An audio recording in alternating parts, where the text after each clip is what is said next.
Welcome to Masters of Business, a show that gives you real-world techniques, cutting-edge strategies, and extraordinary insights for managers and leaders who want to develop the business acumen needed to go faster and farther in their business careers. Now, here's the master himself, Stephen Haines. Welcome back, everyone. I'm Stephen Haines, and I've created this show, Masters of Business, to guide business people on their journey to leadership success, leveraging the core constructs of business acumen. And I was realizing that I actually created something called a business acumen canvas that people may want to get access to. So if you go to business-acumen.com on some tools and resources, you'll be able to find this canvas. And I think it'll be helpful for you to see some of those constructs. And as you are all learning now, this is available both as a podcast as well as a vidcast on YouTube, and we'll see how long that lasts. Okay. So, and of course, because there's a video and it's not audio, I still have to look at my notes. And so here we go. So Aaron Videtto is my guest today, and he has spent most of his career in product management, an area that I am intimately familiar with, as you may all know. And he worked at companies like Citrix Systems in the Silicon Valley, which is anybody who works in the Valley, you know, you got a little bit of an edge on the world, and some other companies like Pitney Bowes and Wolters Kluwer. But Aaron and I were talking recently, and he switched careers. Holy smokes. He is Chief Customer Success Officer for a company called Object Frontier Software. Now, here's what's interesting. I go and do a LinkedIn lookup on Chief Customer Success Officer. I really not heard of this job before. And holy smokes, there are 770,000 people who do this job, give or take a few, because that's what LinkedIn says. And I'm thinking, all right, there's got to be something going on here. So I said to Aaron, you know, you got to come on this show and tell me what the heck is going on. How does a product and business guy get into this job? So tell me the whole, like, you got to tell me the story behind this, because people want to know. Inquiring minds want to know. Tell me, tell us what's going on. And hi.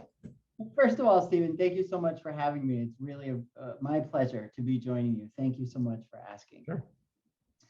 Secondly, you know, like you said, I've been in product management my whole career. And, you know as well as I do that, you know, in order to be successful in product management, the number one thing that you have to focus on is ensuring that your customers are seeing the value of the solutions that you're providing. Oh, and just stop right there. Oh my, right there. That's it. Yes, of course. That's product management. Why is, you know, it's interesting. You'll tell, you know, I want to just plant another seed, right? Because I really do want to understand. I think people want to know about your career journey, but this idea behind customers, like it's not supposed to be alien, and to some people it is. Yeah, and a lot of time we like to create a solution in search of a problem, right? And I know that's an overused phrase, but I've just seen it so much in my career. And if you really do flip it the other way around and listen to your customers, understanding what their pervasive pains are, right? You'll be able to deliver solutions that add value not only to them, but also in a B2B space to their customers as well. And that's really where I've built success over the years, is listening to customers, understanding customers.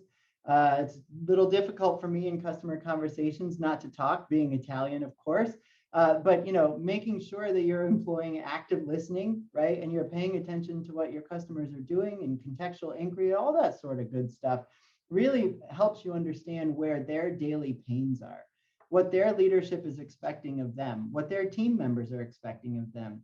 What are their quarterly goals, business goals, right?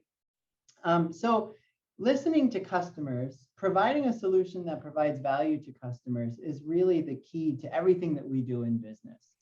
So first of all, you know, I hear the term from a lot of people, customer pain.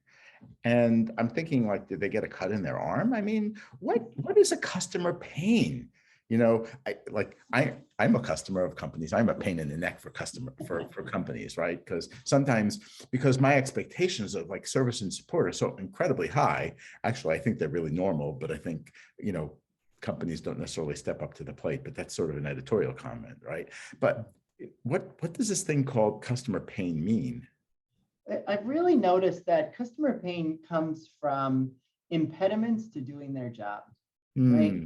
If your customer's customer needs to accomplish something, right? If your customer needs to accomplish something, but there's no process, there's no solution to help them solve those things, that's where pain starts, right?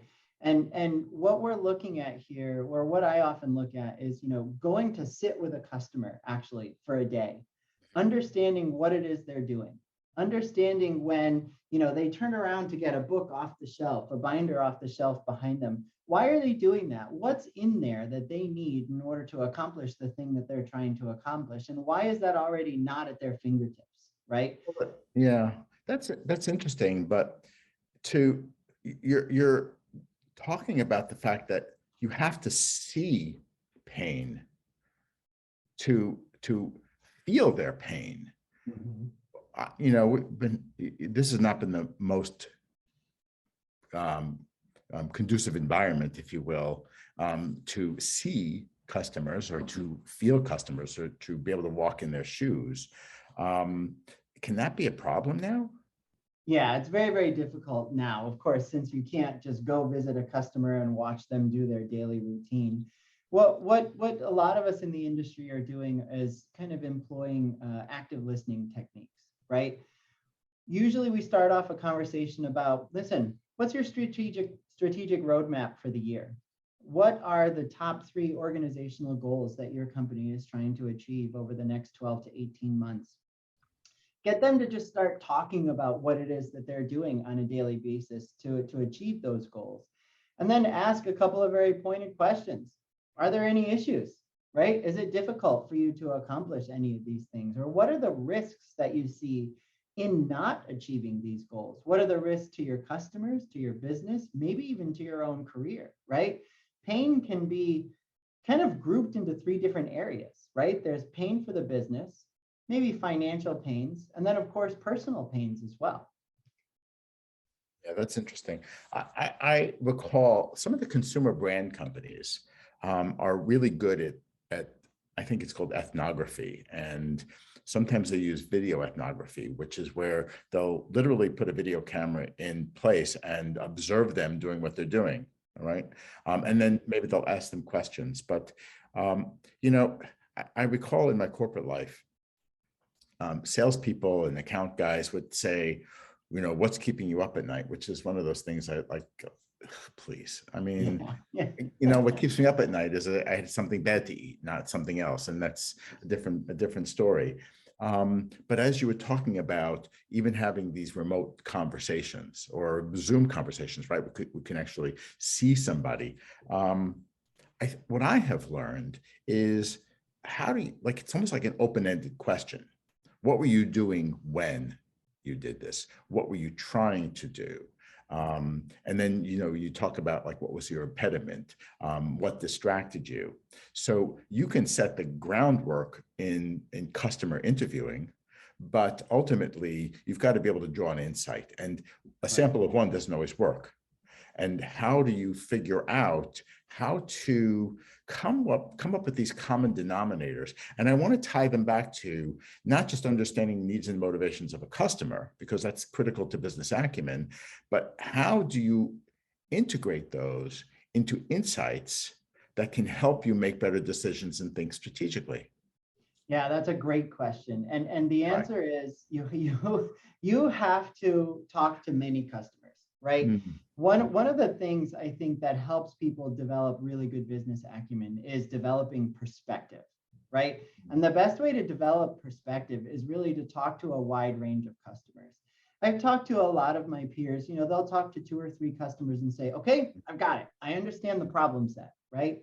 And I don't really think that that's enough, in my personal opinion, right? I tend to see, around 7 or 8, maybe even 9 conversations with different customers to start to see trends, right? Because then you really get a large picture of what are the top, most pervasive issues that customers in a particular market or a particular vertical are facing, right?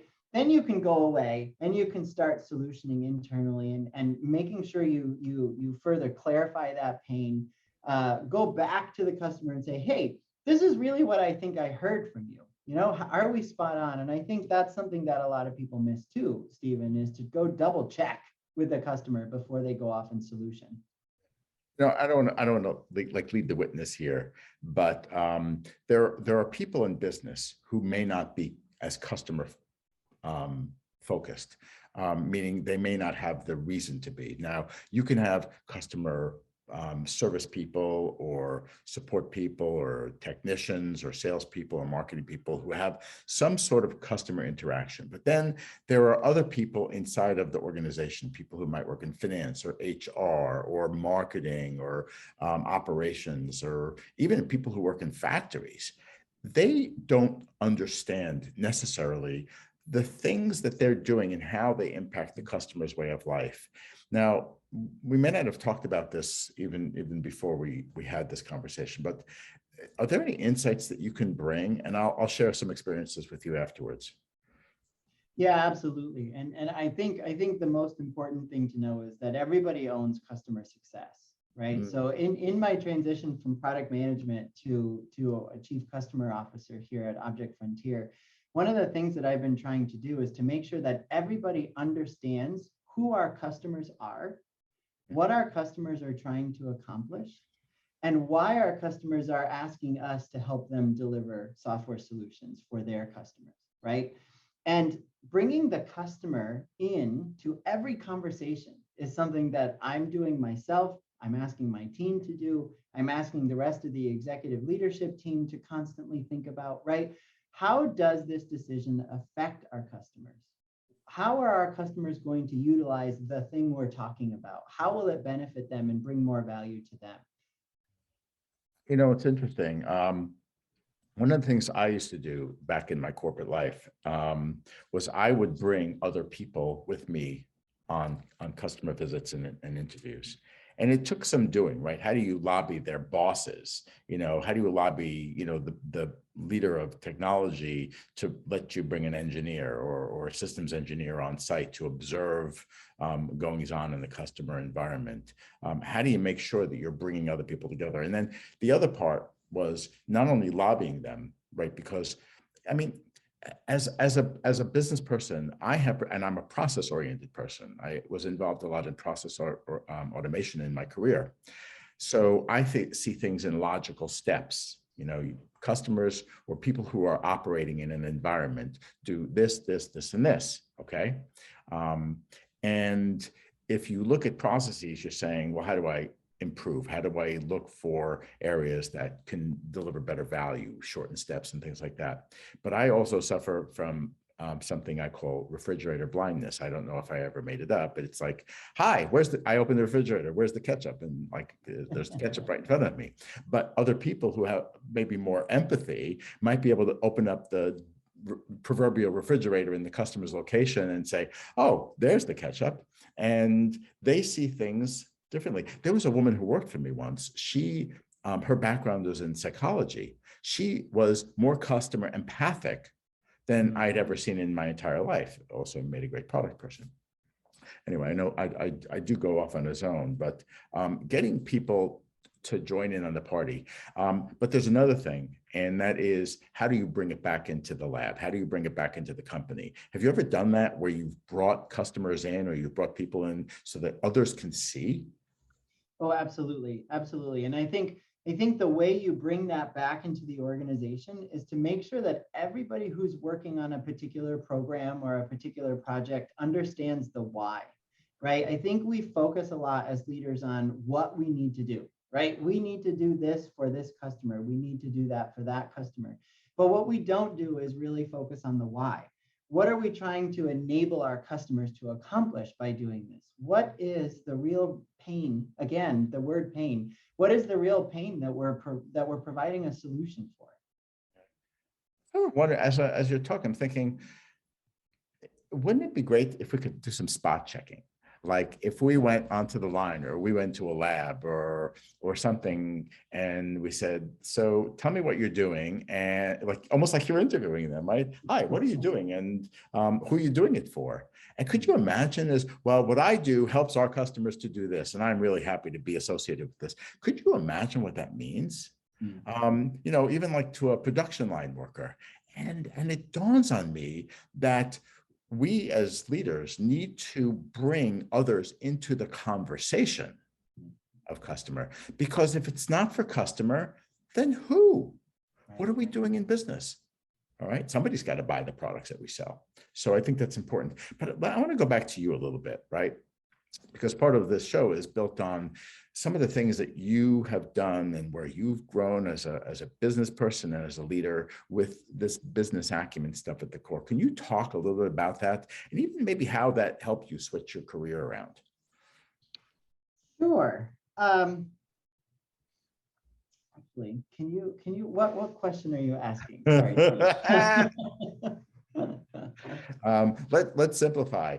Let's say, how did this whole, in terms of even managing a career, and how you evolved and how you've learned about business and how businesses work, how has that helped you to get to where you are?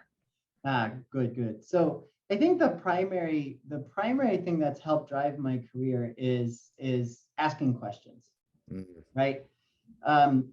Kind of the first step is admitting you have a problem, right? I think in business, the first step is admitting that you don't know everything, right? There's so much that we don't know.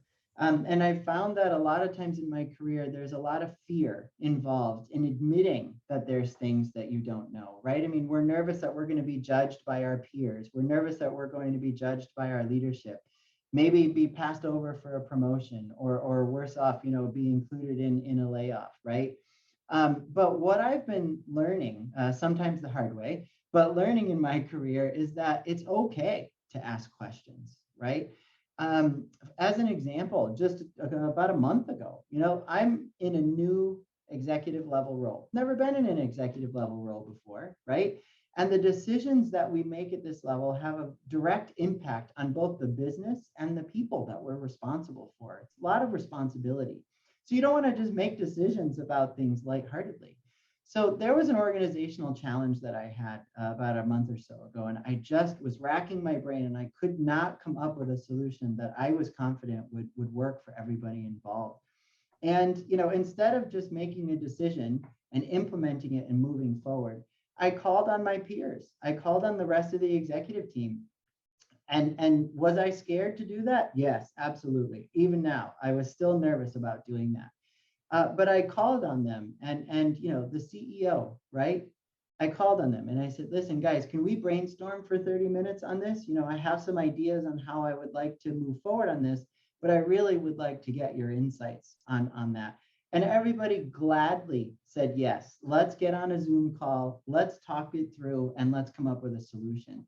And I think that really encompasses, Stephen, one of the main ways that I like to do things now. Is more often than not, a team of people will come up with probably a better solution than a single mind sitting in a room or sitting in a cube working on their own can do.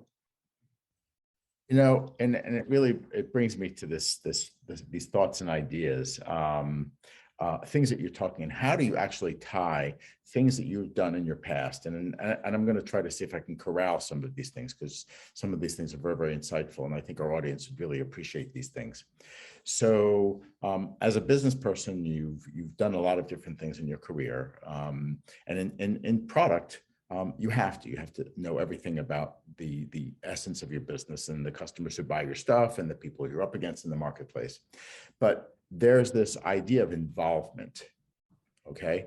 I hear terms like you have to learn how to collaborate, you have to communicate, and those become muted to me sometimes, muted terms, because you hear them so often that the meaning is lost.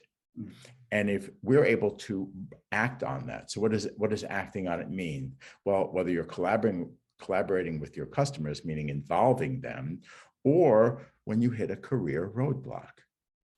You said, I'm newer in the executive suite. I don't have all the answers. Well, a great leader knows that. And they know it because they've made mistakes. They also know it because they encounter situations that were just not anticipated. But other people do. And in developing business acumen, that sort of sixth sense for business by involving other people, okay? It just increases your ability to draw insights, to connect the dots, to think more strategically, and also about how you earn credibility, how you gain political capital, which are all part and parcel to the building blocks of business acumen. And if you had a couple of parting words of advice for our audience, what would you like to suggest for them? I think there's a couple of things, right? And the first is kind of the definition of servant leadership. And I think that's something super important that we all should be thinking about, right? We should be thinking about the success of our team. The way I've always tried to be a leader is to see my role as enabling my team to be successful, first and foremost. My job is here to remove impediments for them, right? To understand, to make sure they understand what success looks like. How can I help them achieve their goals, right? And if you put your teams first and your organization first, right, and try and enable them to be success, then ultimately success for everyone will follow. I think, yeah, go ahead, continue. I think that's really the first thing, that I'd like to leave people with. The second thing is, it's okay not to have all the answers, right? It's a hard lesson that we have to learn, but let's be honest, right? We all have a BS meter, right? And we all know when that meter starts to go off. And what happens when you're listening to someone and your meter starts to go off? You turn off, right? I mean, everybody knows this. So it's okay to admit and to ask questions, even to customers, by the way. A number of times I've said to a customer, I'm sorry, I don't understand, or I don't know, and I'm going to have to get back to you later, right? And they have much more respect for people who just admit that up front, rather than someone who will just talk and talk and talk to fill up time. So I'm going to conclude with, I just wrote them down, 3 points: humility, genuineness, and approachability. I think that those are, some of the, I don't know that they're written down rules. I know that they're things and characteristics of people, but I think that as people who are listening to this, as they assimilate some of the various topics and of the guests that appear, will start to build a picture in their mind's eye of success. What does success look like? What does success feel like? Whether it's the success of your customer or the success of your business or your success as a career person. And Aaron, I need to really extend my deepest thanks for appearing on the show today, because some of these insights are truly, truly invaluable. And with that, that brings us to the conclusion of another episode of Masters of Business. And I hope you'll join us next time on a hopefully a great show. I have a whole list of people who I have slated to appear. And if you know anybody who you think may share some great stories, that would be great as well. So until next time, I'm Stephen Haines for Masters of Business, and we'll see you next time. You've been listening to Masters of Business with Stephen Haines, a podcast that captures the ideas and lessons learned from thinkers and leaders in business. If you'd like to take your company to the next level, consider the courses and books from the Business Acumen Institute. To learn more, go to business-acumen.com.